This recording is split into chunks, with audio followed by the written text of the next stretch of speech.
మీరు 2013లో 'పాడుతా తీగ'లో పాడడం అనేది ఒక గొప్ప విషయమైతే, దాంట్లో బాలు గారితో పాడడం అనేది ఇంకో పెద్ద గొప్ప విషయం అని చెప్పొచ్చు. మీరు అక్కడ టైటిల్ విన్ అవ్వడం ఒక ఎత్తైతే, బాలు గారి నుంచి ఎలాంటి కాంప్లిమెంట్స్ వచ్చాయి? బాలు గారితో ఎలా మీ జర్నీ సాగింది? చిన్నప్పటి నుంచి బాలు గారు అంటే విపరీతమైన ఇష్టం అండి.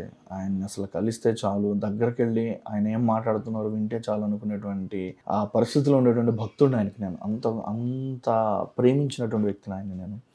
సో, నా లైఫ్‌లో అటువంటి మహానుభావుడు నా పాటను విని, నా పాటకి ఎటువంటి నా పాట గురించి ఎలా మాట్లాడతారని చెప్పేసి వెయిట్ చేశాను. నిజంగా భగవంతుడి అనుగ్రహం నాకు ఆయన ముందు పాడేటువంటి ఆ అదృష్టం దొరికింది. నాకు నాకు ఇంక వేరే ఆలోచన ఏం లేదండి. ఆయన ముందు పాడాలి. ఆయన ముందు పాడి ఆయన బెస్ట్ అనిపించుకోవాలి. ది బెస్ట్ నువ్వు మంచి సింగర్ అవ్వరా అని అనిపించుకోవాలనుకునేవాడిని. కానీ నిజంగా నేను చాలా కృషి చేశాను ఆ ప్రోగ్రామ్ కోసం. అందులో టైటిల్ కొట్టాలని చాలా కృషి చేశాను. అది నిజంగా నాకు విజయం అనేది సిద్ధించింది.